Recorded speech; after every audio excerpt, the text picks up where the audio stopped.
right go wrong. Just say a little prayer, get your money, man. Life goes on. Yes, I am hopeful.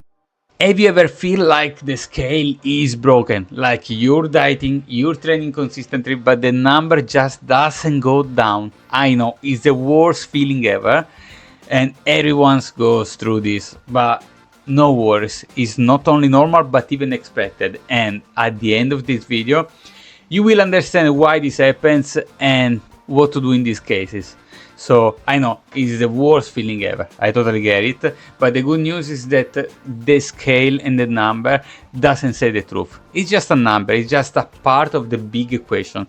So let's break it down in 3 big steps and let's understand why this happens. So there are 3 main factors why this happens, but let's start talking about the fat, the water and everything. So our fat cells have inside them a big component of fat, literally, and a small component of water. And whenever we break it down, the fat amount inside the fat cells, they tend to replace it with some water. So basically we break it down the fat that goes in the bloodstream, and in exchange they retain a bit of water. And I know this sounds strange, but this is totally normal. And what happens when we have kind of cheat meal or a cheat day? The opposite effect is happening. So basically we take some fat, some stuff, and the water goes away. This is the whooshing effect, and that's why sometimes when you cheat on your diet, you look even better, and when you are doing the things properly, you don't see any results. It's totally normal. So that said, now let's talk about the other reason why the weight is not moving. So first of all, water and glycogen fluctuation. So like I said, there is a component of water inside the fat cells.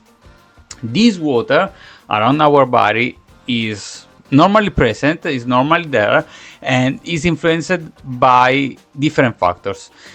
Every gram of carbs that we have in our body retain 3 grams of water. So more glycogen we have, more water we retain, and more the weight is rising. And it's normal that when we start to work out, we normally eat more carbs, or we retain more glycogen in our muscle, in our liver, etc. And the weight can go up. So totally normal. Plus, if we eat like more salty stuff, even that way we can hold more water and the weight can change. So this is the first factor. Second factor, hormones and stress. So the weight can change even for hormonal factors, especially for the stress. High cortisol levels, so stress, can increase the water retention. That's normal. So stress, lack of sleep, and the menstrual cycle, especially on men, bad joke, can cause temporary bloating. So no worries about that. Keep on going, keep on manage your stress, sleep, etc. And keep on going, because this is a temporary things only. Keep on doing what you need to do. Training effects. As we said, even a tough workout, can retain more water because muscle hold mainly 80% of water. So remember that a muscle is made by 80% of water mainly, and let's say 90% of protein. And this is so important because this affects a lot the scale. Then, muscle gain versus fat loss. What happens basically when we go to the gym mainly, or when we are more active, for example, it can happen that we have a situation called body recomposition. That means that we lose fat, and at the same time, especially if we work out, we gain some muscle, especially if you're a beginner or if you didn't work out for a while. In this case, especially if you don't need to lose much fat, the weight can stay like similar, consistent, because yeah, we're losing some fat, we're gaining some muscle, but both are like small difference because we need maybe to lose just a bit of fat, and we're gaining slowly the muscle mass, and the weight can be similar. So that's totally normal. Plus remember the retention of water in the muscles. So let's check even on the other stuff, like how the clothes will fit on you, because the pants can get looser even if the weight is different, is the same, I want to say. Even the shirts can fit better. but at the same time this is just one of the main components. Like this can be literally the opposite. For example, the weight goes down and your shirts, your pants look worse. Okay, in this case, yeah, with the shirts we can tell that. But for example, for the pants, let's say you feel like those pants are like they fit worse. Why? Because maybe you have like the pump in the bum.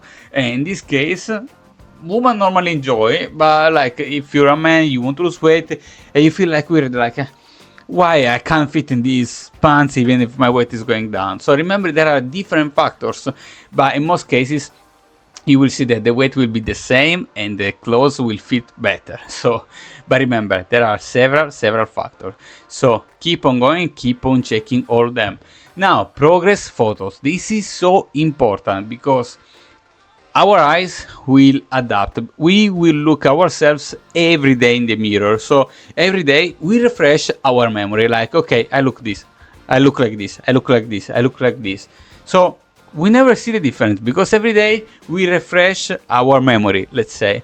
That's why the progress pictures are so important, because otherwise we look ourselves and we'll say, okay, we are always the same, nothing changes. But if you check the picture for weeks and months before, you will see a huge difference.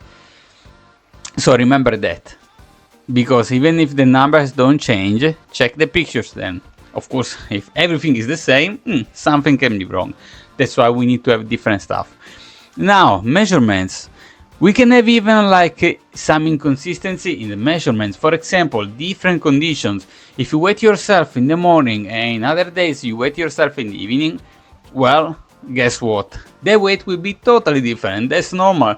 So we suggest always to check the weight in the same condition, the same time. For example, the best time for me is in the morning after going to the toilet. Why? Because I do my stuff, I'm on an empty stomach, pretty much the weight should be similar. What does it mean should be similar? Well, it happens that sometimes I didn't do my shit, for example. In this case, I have half kg more compared to the day before. Okay, maybe I'm exaggerating, but just to make an idea. And well, even without this, for example, you ate a pizza the day before, it's normal that the weight is different, but on the long term, I think that keeping like consistent time in the morning after you go to the toilet should be the best, because in that way is more reliable, like data, because we need to keep on going and checking the data analysis, the most important thing. But it's normal even to have daily swings. For example, the weight can change so much. We can change like 1-2 kgs in a single day. And if you, like me, sometimes you travel, for example, you can notice even a big difference. For example, when I travel, my weight can change even 3-4 kgs, because normally when I travel, I eat less and I drink less. And when I arrive, tend to eat more and drink more and retain much more, and the difference can be huge, even 3-4 kgs. But even if you don't fly, if you don't travel, the weight can change a lot. And you know, when you go out for a pizza, for a party whatsoever, the weight can change a lot. What matters is the weekly average and the long term, not a single weight. Others indicator, like we said, track the waist measurement, like the pants and this kind of stuff, the strength in the gym and the energy levels. Those are so much important. And yes, even those cases, those two, for example, can be very good indicators at the beginning, because the strength in the gym will improve and the energy levels as well. But for example, if you're more experienced, well, you will notice that the strength and the energy levels will go down. So I know there are so many controversial things, but there is always a reason for that. A beginner's tendentially has like a sedentary lifestyle, so going to the gym will improve. An advanced trainer basically has like a consistent energy level, but if dieting, at some point you will lose that energy because you have less nutrients, less energies, and it's normal that you feel weaker. Even the strength will diminish, so that's normal. That's why we need to check so many indicators and understand the whole picture. That's the thing. So that's why we need to rely on data and not on the guesswork. Just a final reminder, The scale is just one tool, one data. Don't let a single daily number to define you and to ruin your day. This is so important. Focus on trends, on the body measurements, on the visual changes. The progress is still happening, even if it doesn't show on the display. And let me tell you one more thing. Don't focus, those data are so important. Keep tracking them. But sometimes you will not notice any difference. Keep on going. The important thing is to focus on the input, so on what you do, not the output, not what you receive. And to make a parallel example, let me guess. For example, my YouTube channel, I'm doing daily video explaining stuff, and the numbers looks like the same, but I need to focus not on the output, so my subscribers, etc. I need to focus on my input, what I do daily, because on the long term it will compound and you will see the results back. And this is the same in everything in life, especially in the fitness and health industry.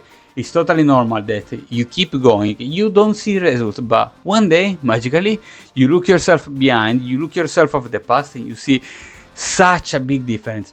Keep on going. Focus on the input, focus on what you do daily, daily habits, daily progression, daily stuff. Focus on what you can control.